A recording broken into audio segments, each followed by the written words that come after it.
For today's Monday makeup lesson, I'm going to go into a lot more detail than I usually do, so I hope that you guys enjoy this, and let's get started. Prepping the canvas. So I like to start off by creating a little bit more framework and creating a clear canvas for me to work on. And this helps me see the end result just that little bit clearer with every step that I do, but it also creates a framework for me to work off so I can see the shapes that I'm trying to create. So you want to start off from this point rather than this one. So how do you do that? So I start off by applying my moisturizer all over my face, including around the eye area. I apply a very sheer amount of concealer or foundation around the eye area and the eyebrows. Now I only apply a sheer amount because if I need to, I can always just cleanse this away. But a sheer amount creates a blank canvas for me to work off. And I also fill in my brows. Now, brows are really personal, so I'm not going to tell you what to do, but what I like to do is just darken from the center out, making sure that this is nice and deep and filled in. And then just on the inside of the brows, I use whatever's left over in the brush to create some fine little hairs.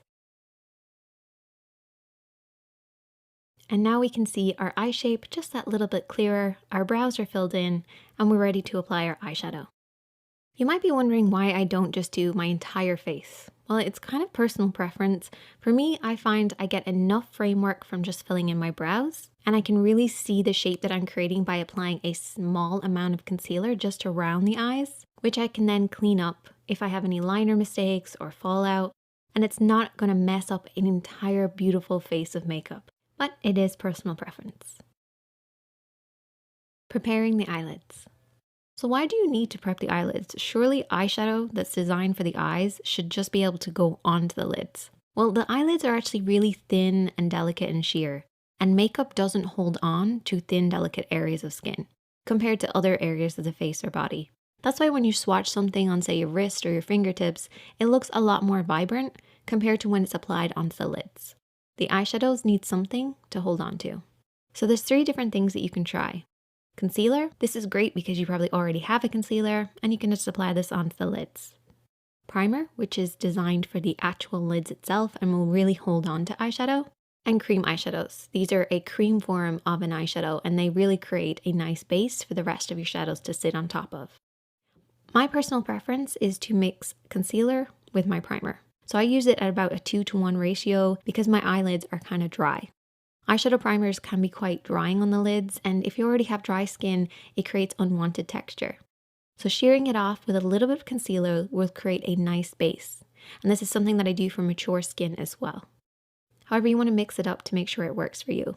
For the oilier lids or people that find their eyeshadows just does not stick and stay on, you might want to use more eyeshadow primer than concealer. Once you apply the primer or concealer, you might find it's kind of damp and sticky before it sets. That's actually totally normal. And this can actually help in your application. The sticky damp base will grab hold of the powder like nothing else. So if you're doing a smoky eye or a very colorful look, a sticky base will really help you. However, it does make blending a little bit more difficult. So for beginners, I would actually recommend applying a sheer amount of a neutral eyeshadow over the base to make sure it's a soft powdery effect. Don't worry, your shadows will still hold on to this base. It'll just make the blending process so much easier. Parts of the eye. So the main part of the eye is clearly the lid, and this can be separated into 3 or 4 different sections. And then you have your crease. This is where your lid creases into your eye shape. And then you have your brow bone. This is not technically the brow bone because the brow bone is lower than this, but it actually refers to the little area just underneath your brows. Your crease area is probably the most important. A lot of people refer to the crease as just this one line. It's actually not. The best way to think about it is any area above this point, but stopping underneath the brow bone, or the little area underneath the brows. And when you're blending, you really just want to stay within these points. Now, this looks really complicated. I promise you it's not. When you're applying eyeshadows, you want to keep them within these imaginary points. Using the edge of the nose, edge of the eye, and the edge of the brow, you create an imaginary line. This is the stopping point for most blending. And then for that inner part of the eye, you basically want to create a parallel line that stops beyond the tear duct. This is all about keeping your blend within these 2 points. Picking eyeshadows. So how many eyeshadows do you actually need to create an eye makeup look? Well, for any basic look, you only need 3 things: a light, a medium, and a dark. So your light color is at least 1 shade lighter than your skin tone, but can be like 4 or 5 or 6 shades lighter. Depends on the look that you're creating. Then you have your darker shade, which should be at least 1 shade darker, but can be anywhere up to 4 or 5 or 6 shades darker. And then you have your medium shade. So this is somewhere in between your light and your dark. It's almost as if you mixed your light and dark together, then you get your medium shade. And it doesn't have to just be with neutrals. This also works with, say, colors like purple. We have a light purple, a dark purple, and a medium purple. However, the medium shade can actually be swapped out for more of a neutral color. So this color here is still in between these, but it's just a little bit more muted and neutral because it's a light pink instead of a purple. And these shadows are often referred to as the highlight, the midtone or transition shade, and the contour. So the highlight shade is basically what it is. It's a highlight, so it's a light. You also have your contour, which we all know is for deepening and darkening something, so that's your dark. And then you have your midtone, or as a lot of YouTubers refer to this as a transition shade. Personally, I feel like that's a good term to use, but I like to use midtone because I feel like it's a better explanation of exactly what this transition shade is. It's a middle tone. It's in between our light and our dark. But you will hear a lot of people refer to this as a transition shade. Makeup brushes. There's really only a few makeup brushes that you need, the most important being a good blending brush. This is going to create that soft blended appearance.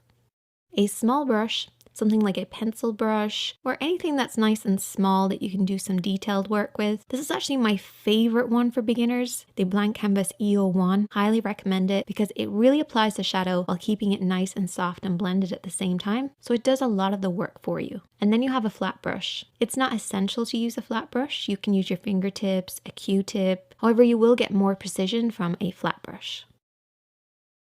And then you have a clean blending brush. This is an extra one that I would actually recommend for beginners. This will create that soft blended appearance and stop your shadows from getting muddy. Have you ever gone back in with your blending brush after you've used it to apply an eyeshadow and then everything just kind of blurs together? Well, using a clean blending brush will soften out any harsh lines without disturbing the makeup that you've already applied. Framing the lid, applying your midtone. So we're going to start off with our midtone. Finding your midtone is actually really important, but I do have a little bit of a trick. Use your favorite nude lipstick as a guide. So if you're creating a makeup look and you know that you're going to use a pink nude, try using that in an eyeshadow form as your transition shade. 9 times out of 10, it will definitely work. Now to apply this, I'm going to be using my blending brush. I like to make sure this is soft and blended, so that's why we're using this type of brush. We're going to start by applying this on the outer edge to start with, and then blending it over and back. Wherever you place the brush first is where you will get the concentration of color. So when we're applying dark shadows, we want to start on the outer edge and then blend over and back. Anytime we pick up some shadow, we start on the outer edge again. And then you can sweep this over and back in what's referred to as a windscreen wiper motion. But really it's just moving the brush over and back using the shape of your eye as your guide, blending upwards towards the brow bone. By the time it gets to the brow bone, it should be nice and sheer, with the concentration of the color being in the crease area. Just make sure it's nice and soft and blended. That's the most important thing with a midtone. Also keep an eye on your blending. Make sure that you are staying in between these 2 parallel imaginary lines. Adding depth. Taking our contour shade or our dark shade, we're going to apply this with a small brush. Whenever I'm applying dark shadows, I like to use something that I have most control over. And the smaller the brush, the more control you're going to have. So taking that dark shadow, we're going to apply this on the outer edge of the eye. And I want you to basically stamp this and press this on the outer third of the lid. Really making sure to get right by those lashes and then slightly into the crease. Now when I say to get deep in the crease, I mean nice and low. So we're applying the shadow in this sort of moon shape. Once we've done it in this area, we can use whatever's left over in the brush to softly blend this out. but your mid-tone is always higher than your contour, always. So make sure you keep this nice dark shadow lower than this line here. Then you want to take your blending brush and you're going to soften this out. Now I'm not using my clean blending brush this time because the clean blending brush isn't needed. We have a little bit of mid-tone on this brush and this will soften out our contour for us. When you're blending any of your darker eyeshadows, if you don't want them to go up too high, you want to keep your hand high. So the higher your hand, the lower the blend's going to be. It should be coming slightly straighter on to the actual eye shape, and then I'm going to softly blend this over and back, and this will prevent those bristles from going up too high and blending up past the mid-tone, keeping that nice dark shadow lower than this imaginary line. And when you're blending, you're barely touching the skin. It's all about letting the bristles off the brush do all the work. But remember your blending points, keeping your shadows in between these two imaginary points. Faking a pro finish. So now we are going to take our clean blending brush, the one that we have not used for anything else, and we're going to apply our fade shade. What's a fade shade? It's actually a shadow that I kind of invented. It's similar to your mid-tone, but usually is a slightly different tone, maybe a little bit more vibrant. And I often use the blush that I'm going to apply. The reason I use this is because it really softens out any harsh lines. With a fade shade, you barely want to pick up any product on the brush. It should be soft and blended, and that's why using a blush versus an eyeshadow is better for this. You never want your fade shade to be seen. It's an imaginary, invisible thing that just creates a soft blended appearance. And you want to very softly sweep this where the hood of the eye or the meeting point of the brow and the crease is. And this will just soften out everything that we've applied and give us a blurry effect. Sharpening the brows. So now we're going to take our highlight shade, which is about one shade lighter than our skin tone. And we're going to use our flat brush to press this underneath the brow bone. This will create a sharper definition between the light and the darks that you've already applied, while also sharpening up the brow shape.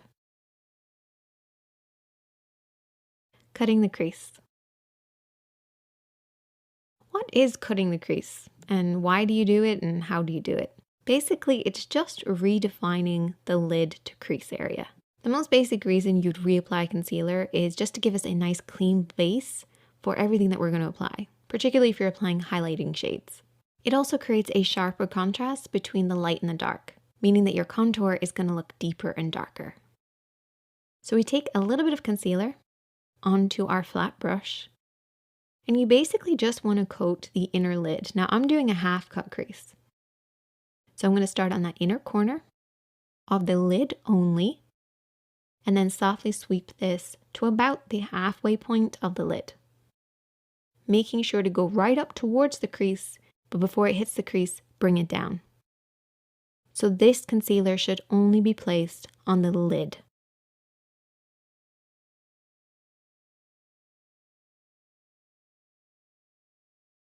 Once that's on there, I then take my ring finger and I just tap around the edges.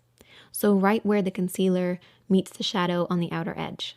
This will just remove any excess, so it's not going to be too damp when we apply the shadows over the top. So taking our flat brush again, and I've just wiped off that flat brush on a dry tissue. I'm going to take my highlighter shade and apply this over the concealed area. And this will set it in place and give us a nice sharp base to work on. Catching the light. Taking that flat brush again, we are now going to take a highlighter. So this is different from the highlight. This is a highlighter. So it's similar to the highlight, but it has like a pearl or a shimmering finish. So what this does is it just catches the light, and the main areas I like to focus on are just the inner corner and slightly underneath the brows. But you can also tap this across everything that we've applied, just making sure not to get it in the crease. Faking a pro finish. So now we have a difference between our light and our dark. We want to create that nice pro finish. So we're going to take our fade shade again, and our fade shade, remember, is similar to the mid-tone, maybe a little bit more vibrant, a slightly different tone.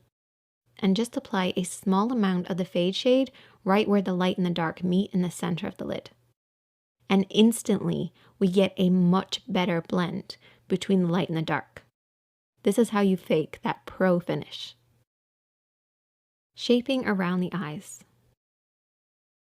For the next step, we're going to take that flat brush. I'm going to take my contour shade, and I'm going to apply this underneath the lashes on the lower part of the eye. And this will create more definition. And I usually stick it to the outer 2/3 of the eye when I'm applying the darker shade.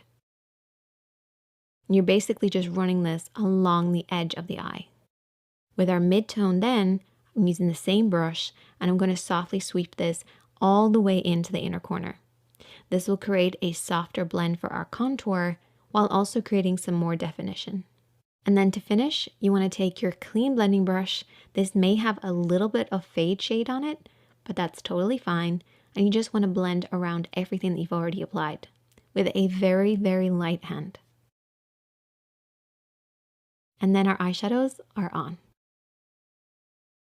Brightening the eyes. For the next step, I'm going to take a pencil liner. Now, when you're picking a pencil liner, a lot of people instantly think of white liner. It's actually not a good idea to use white eyeliner unless you have extremely pale skin. You want to choose a pencil that works with your own skin tone. So it can be a little bit brighter, but it doesn't necessarily have to be white. So I'm going to use this shade here because it blends in perfectly with my skin tone. And I'm just applying this on the inner rim of the eye. So you see that little area of skin that's just inside? You basically just want to run the pencil along that. And this will create a brighter appearance and also make your eyes look a little bit bigger too. Sharper Pro Finish. We're now going to take liner, and don't worry, because we're only going to be using this to create an invisible line. So I'm using a felt tip eyeliner because I feel like they're the best and easiest to use. I'm going to take my pinky and rest this on my cheek, and then run this liner along the lash line. You shouldn't be able to see this liner. It's invisible. It's super thin. It's really close to those lashes, and it's almost sheer. So don't over apply this. Keep it nice and low and aim as if you were trying to coat the roots of your lashes rather than your actual lid. And you can see the difference that it makes. It's a very tiny line that makes our eyes look a little bit more bigger, brighter, and more defined. And this will also create the illusion of thicker lashes as well. And create that little pro finish. Finish off with mascara and the rest of your makeup. If you need to, you may have to clean up underneath your eyes, but that's okay. And there you go. That is the finished look.